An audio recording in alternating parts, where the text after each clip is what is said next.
J'ai gardé la mystérieuse carte au centre pour qu'à la fin de ce tirage que je vais te dévoiler, je vais t'expliquer, eh bien, tu puisses comprendre totalement à 100% la teneur du message du jour. Comme tu l'as constaté, j'ai placé les cartes sur les signes astrologiques bien précis. Nous avons par exemple ici le bélier avec la carte du magicien, nous avons le taureau avec la tempérance, nous avons le gémeaux avec la papesse, nous avons le signe astrologique du cancer avec le fou, nous avons le lion avec le jugement, nous avons la vierge avec le monde, nous avons la balance avec l'étoile, nous avons le scorpion avec l'empereur, nous avons le sagittaire avec le pape, nous avons le capricorne avec le pendu, nous avons le Verseau avec l'ermite, nous avons les poissons avec l'impératrice. Mais qu'est-ce que ça veut dire tout ça? Eh bien, je vais te le dire. Tiens-toi prêt ou prête parce que ça va beaucoup te surprendre. C'est surtout une guidance universelle pour que tu comprennes un petit peu, que tu puisses manier correctement un petit peu les énergies cosmiques. Comme tu peux le constater, j'ai placé la carte du magicien dans le signe astrologique du bélier. Le bélier, nous le savons tous, c'est l'étincelle de vie, c'est celui qui démarre, c'est un nouveau processus. La magie de la vie. Je ne sais pas si tu connais cette expression, mais moi je la connais très bien, la magie de la vie.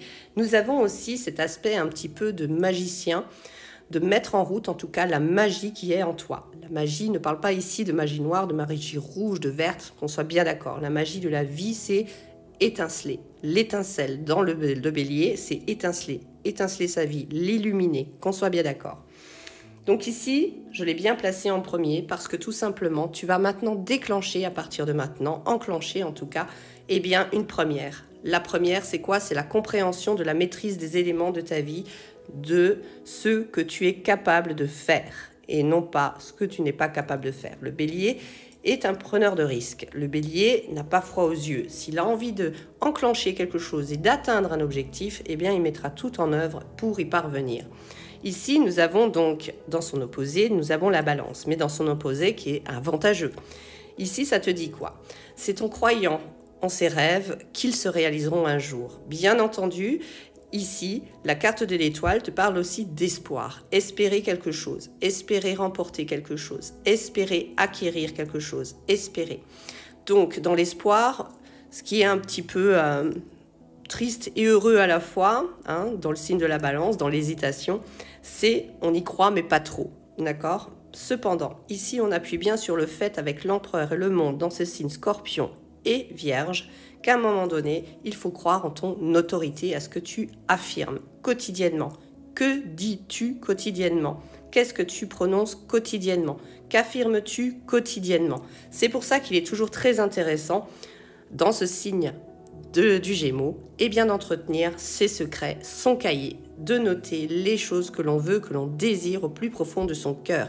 Parce que très certainement, à l'intérieur de toi, vu que c'est un peu en opposé avec l'étoile, tu as encore des croyances qui se trouvent dans le Capricorne, ici, avec cette carte du pendu. Tu as encore des croyances qui te limitent. Tu n'arrives pas à te détacher, en fait, à une certaine idée que tu as de la vie dans ce signe astrologique du cancer avec le fou.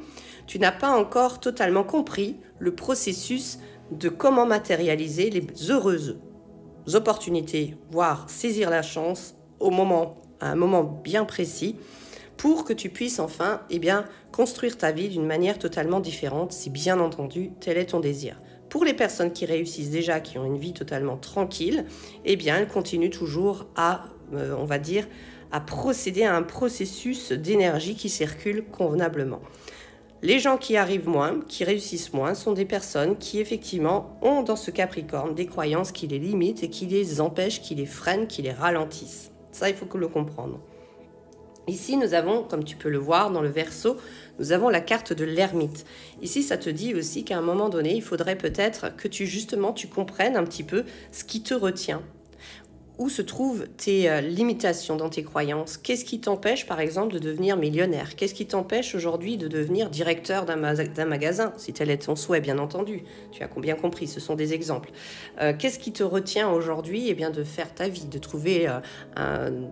de rencontrer quelqu'un avec qui tu vas pouvoir être heureux, voilà. Qu'est-ce qui te retient à rencontrer cet être qui sera prêt comme tu en as envie, ben, de vivre avec toi, de s'installer, de faire des choses bien, enfin voilà, quelqu'un de sérieux qui correspond tout à fait à tes valeurs et ce que tu aimerais vivre. Voilà, tu vois, tu as compris un petit peu le truc. Qu'est-ce qui t'empêche, par exemple, je ne sais pas, d'avoir la plus belle voiture, la voiture de tes rêves? Qu'est-ce qui te retient? Où se trouvent tes croyances limitantes? Où se trouvent tes croyances négatives? Voilà, c'est intéressant. Parce qu'encore une fois, dans ce signe astrologique du Cancer, on te dit quoi? Qu'à un moment donné, il faut être un peu plus foufou dans sa vie. On écrit, voilà, tu peux écrire, par exemple, voilà, j'ai décidé, je choisis de devenir millionnaire par le biais de la loterie, pourquoi pas. Je décide, même si je ne sais pas comment, eh ben de devenir, d'avoir un statut de directeur ou de responsable. Je décide aujourd'hui d'avoir une promotion, d'atteindre tel et tel poste. Voilà, qu'est-ce qui te retient? Uniquement toi, avec tes croyances. Après, il y aura des choses qui sont atteignables et d'autres peut-être pas, mais écris-les. Qu'est-ce que tu y gagnes? Qu'est-ce que tu y perds? Tu comprends? C'est ça qu'on te dit. Ne sois pas retenu par tes limitations, tes croyances qui te limitent. Par exemple, peut-être dans ta tête, es-tu programmé à gagner tant et tant d'argent? Et peut-être que si tu vas au-delà de ça, eh bien, il y a un blocage qui se produit parce que dans ta croyance, eh bien, tu es habitué à un certain montant, un certain chiffre, un certain nombre. Tu vois? Rajoute des zéros et je suis sûre que ça va te faire tout bizarre. Et là, c'est une croyance limitante qui te limite effectivement dans tes projets, dans tout ce que tu peux accomplir ici sur Terre. Pourquoi je dis ça ici sur Terre? Parce que le monde, nous l'avons dans le signe astrologique de la Vierge. Page blanche à chaque moment. Ça parle aussi, eh bien, que, encore une fois, l'univers est vaste.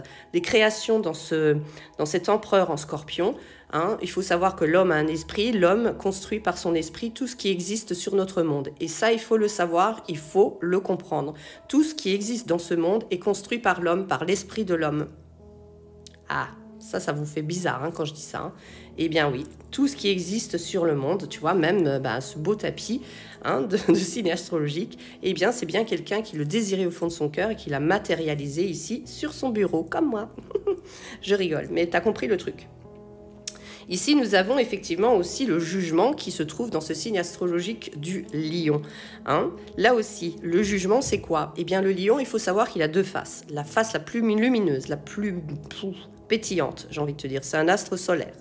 Mais dans ce lion, il y a aussi par moments cet ego qui est là. Tu vois, et l'ego, alors l'ego, il faut en avoir. Hein, attention, on ne vous dit pas qu'il ne faut pas en avoir. De l'ego, il faut en avoir quand même. Mais aussi, dans ce lion, il y a aussi ce jugement. Tu vois, comment tu te juges de ta capacité, comment tu te juges physiquement. Est-ce que tu te trouves être une personne lumineuse? Est-ce que tu te trouves être une personne invisible? Est-ce que tu vois, c'est tout le jugement que tu te portes, l'autorité aussi que tu as sur toi-même, ton propre leadership. Est-ce que tu arrives à t'auto-motiver ou est-ce que tu es plutôt du genre à avoir besoin des autres pour être motivé dans tes démarches et dans ce que tu veux faire? Ça, c'est aussi intéressant par rapport à tes croyances, de ce que tu crois possible de ton être. Est-ce que tu es plutôt pour toi un être faible qui a besoin des autres ou est-ce que tu es un être fort qui est capable de mener les autres? Tu comprends la différence? Attention, quand je dis faible, ça ne dit pas que tu es moins que quelqu'un, ça dit juste par rapport à tes projets, ce que tu veux atteindre, qu'on soit bien d'accord. Il y a des gens qui se plaisent très très bien en tant que salariés et c'est tant mieux pour eux, comme il y a des gens qui pas du tout, c'est pas leur place et ils auront plus alors la place du leader et ça ils doivent effectivement le comprendre. As-tu cette force? As-tu ce moyen en toi? Est-ce que tu as ce leadership en toi ou dois-tu le développer davantage? Ce qui est totalement possible. Hein, voilà, donc ça c'est ce qu'on te dit. Donc voilà, comme je te le disais, c'est un tirage de cartes très très intéressant. Alors nous avons dans ce Sagittaire le pape qui te dit quoi? Eh bien que tu as autorité effectivement sur toi, tu as la prière, les intentions, tu vois, les prières sont des intentions que tu portes. Et comme je te le disais, dans le Scorpion, tu as l'esprit, celui qui dirige, celui qui fabrique, celui qui construit, celui qui bâtit, qui matérialise effectivement tes vœux, tout ce que tu prononces, tes intentions, tes prières. Donc effectivement, il y a bien une matérialisation qui se fait dans ce Gémeaux par rapport à ce que tu dis au fond de ton cœur, à l'intérieur de toi.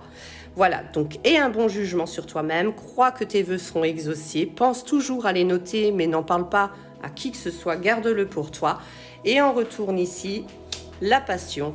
Eh bien, sois passionné par ce que tu fais, oriente tes pensées et tous tes désirs plus vers les choses que tu veux atteindre, les choses que tu aimes, plutôt que de toujours dire ce que tu ne veux pas, ce qui est souvent, bien sûr, le problème chez l'être humain. Prononcez plutôt des choses que vous voulez voir, des choses que vous voulez voir se matérialiser, comme une relation, de l'argent, du travail, un bon travail. C'est à vous de faire ce boulot, vous en êtes totalement capable. Donc d'une personne, entre guillemets, faible, je dis bien entre guillemets, hein, parce que c'est vraiment, voilà, eh bien tu peux devenir une forte personne, oui, avec une forte personnalité et percer dans ton milieu. T'as tout compris.